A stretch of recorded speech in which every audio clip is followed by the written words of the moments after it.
रात के करीब 2:30 बज रहे होंगे। नाइट शिफ्ट करने के बाद मैं पैदल ऑफिस से घर की ओर लौट रहा था। वाहन न होने के कारण बीते 1 डेढ़ साल से महानगर की सूनी बियावान और लंबी सड़कें हमसाया बनकर मेरे साथ चलती रही हैं। बाप रे! इतनी लंबी लंबी और भूतियां सड़कें खत्म होने का नाम ही नहीं लेती। बस चलती रहती हैं, चलती रहती है, रुकने का नाम ही नहीं लेती।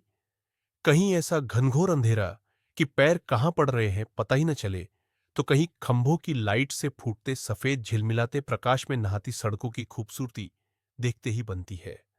रोजाना का रूटीन होने के कारण अब इन सूनी और अंधेरी सड़कों से डर नहीं लगता। इन्हीं सूने और ब्यावान रास्तों पर दिन भर इतना हैवी ट्रैफिक और चहल पहल रहती है कि एक कदम पैदल चलना भी दूभर हो जाए। मई की बेरहम गर्मी, माथे से छूता पसीना, और ऐसे में अचानक हल्की हल्की ठंडी चलने लगी। माथे के पसीने से टकराती ठंडी हवा कितनी शीतलता प्रदान करती है। ऐसे में कौन बेवकूफ होगा जिसका मन गुनगुनाने को नहीं करेगा। गुनगुनाते हुए मैं आगे बढ़ ही रहा था कि अचानक आंखें एक जगह पर जाकर ठिठक गई। सड़क किनारे एक सभ्य सी अधेड़ महिला खड़ी दिखाई दी। करीब 100 सवा 100 फीट की दूरी रही होगी। कंधे पर छोटा सा बैग लटका था। वहीं पैरों के पास भी एक ब्रीफकेस जमीन पर रखा दिखाई दिया। सफेद प्रिंट वाली साड़ी से जिस करीने से उसने अपना सिर ढक रखा था, उससे तो वो किसी भले घर की ही गृहिणी ही लग रही थी। लेकिन इतनी रात गए, वो भी शहर के भीतर से गुजरने वाले हाईवे पर। कुछ अजीब सा लगा। हो सकता है मायके या ससुराल वालों ने बस में बिठा दिया हो और किसी कारणवश लेट होने पर महिला को देर रात यहां उतरना पड़ा हो। शायद उसका घर यहीं कहीं आसपास ही होगा, या फिर शायद सवारी ऑटो या रिक्शे का इंतजार कर रही हो। लेकिन इतनी रात गए रिक्शा कहां मिलेगा। शायद घर का कोई परिजन गाड़ी लेकर आ रहा होगा।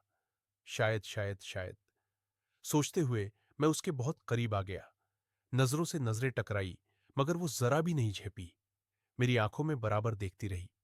भय का नामो निशान तक नहीं, वरना इतनी अंधेरी और सूनी रात में एक अकेली महिला, कम से कम मुझ जैसे मवाली सरीखे इंसान को देखकर तो डर ही जाए। लेकिन वो तो लगातार घूरती रही। चेहरे पर न कोई हाव न कोई भाव। हां, होठों पर मुस्कान बराबर जमी रही। मैं ही झेप गया। मुझे ही नजरें हटाना पड़ी, कहीं ऐसी वैसी तो नहीं। फिर एकदम से सिर झटक दिया। होगी कोई, मुझे क्या लेना देना। मैं तेजी से कदम बढ़ाता हुआ अनजान महिला को क्रॉस कर गया। अनजाने डर और शर्म के मारे मैंने फिर पलट कर नहीं देखा। न जाने वो क्या सोच बैठे। चलते चलते मैं दूसरी सड़क पर आ पहुंचा। अब वो सड़क और महिला पूरी तरह से ओझल हो चुकी थी। कहीं कोई भूत वूत तो नहीं थी।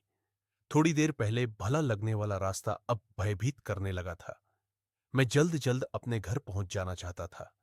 इसी तारतम्य में चाल में गजब की तेजी आ गई और बड़े बड़े डग भरने लगा। करीब पौना किलोमीटर ही चला था कि अचानक मुंह से चीख निकल गई। वो महिला करीब 100 गज दूर सड़क किनारे ठीक उसी ढंग से खड़ी दिखाई दी। कंधे पर बैग और जमीन पर ब्रीफकेस। ये कब यहां आ गई? एक ही रास्ता तो है। न कोई गाड़ी निकली और न ही वह पैदल दौड़ती हुई मुझसे आगे निकल गई। मेरा पूरा शरीर मारे डर के पसीने से तरबतर हो गया। लगा कि आज की रात आखिरी रात है। वो भूतिया औरत कुछ देर में मुझे चबा चबा कर खा जाएगी। मैं बेतहाशा भागा। इतनी तेज कि पता ही नहीं चला कि वो औरत कब पीछे रह गई। भागता रहा और सीधे घर पर जाकर ही रुका। सांसें धोखनी सी चल रही थीं। घर के बाहर ही कुछ पल खड़ा रहकर अपनी सांसों पर कंट्रोल किया। अगले दिन जब मैं ऑफिस पहुंचा तो एक बुजुर्ग कर्मचारी को रात का सारा घटनाक्रम सुना डाला। हंसते हुए बोले, नूर चचा, अरे कहीं बूछड़ खाने के पास की बात नहीं कर रहा? बूछड़ा खाना? मैं बुदबुदाया। हाँ हाँ, बूछड़ा खाना, स्लैटर हाउस, जहां जानवर कटते हैं। बेटा, वो सड़क बहुत खतरनाक है। बहुत हादसे होते हैं वहां। तेज रफ्तार बड़ी गाड़ियों ने बहुत सारे लोगों को कुचला है। सुना है कि कई साल बस का इंतजार कर रही एक औरत को भी एक ट्रक ने रौंद डाला था। तुझे ही नहीं, बहुत सारे लोगों को दिख चुकी है। लेकिन बेटा, भली औरत की रूह लगती है, कभी किसी को नुकसान नहीं पहुंचाती। चचा की बातें सुनकर मैं हैरान था और परेशान भी। अब कैसे निकलूंगा उस रास्ते से रात में पैदल? और एक आत्मा, औरत की रूह से आमना सामना हुआ है मेरा, वो भी भली औरत की रूह। चचा की बातों को ध्यान में रखते हुए मैंने उस रूट से बाहर निकलने की ठान ली। अब हर दिन के लिए नया रास्ता ढूंढने लगा, लेकिन कई बार जब भी उस रास्ते से गुजरना होता, वही महिला की छवि मेरे मन में उभर आती थी। कुछ हफ्तों बाद एक रात मैं फिर से उसी सड़क पर पहुंच गया। मुझे लगा कि अब मैं मानसिक रूप से तैयार हूं, लेकिन जैसे ही मैंने उस सड़क को पार किया, वही महिला सामने खड़ी दिखाई दी। अब की बार उसकी आंखें और भी अधिक गहरी और भयानक लग रही थीं, जैसे वह मुझसे कुछ कहना चाह रही हो। मैंने हिम्मत जुटाते हुए उससे पूछा, क्या आप मुझसे कुछ कहना चाहती हैं? महिला चुप रही। बस उसकी आंखों से एक निस्संदेह सिसकी बाहर आई। अचानक मेरे सामने एक छोटी सी कागज की चिट्ठी आ गिरी, जिसमें लिखा था, मुझे शांति चाहिए।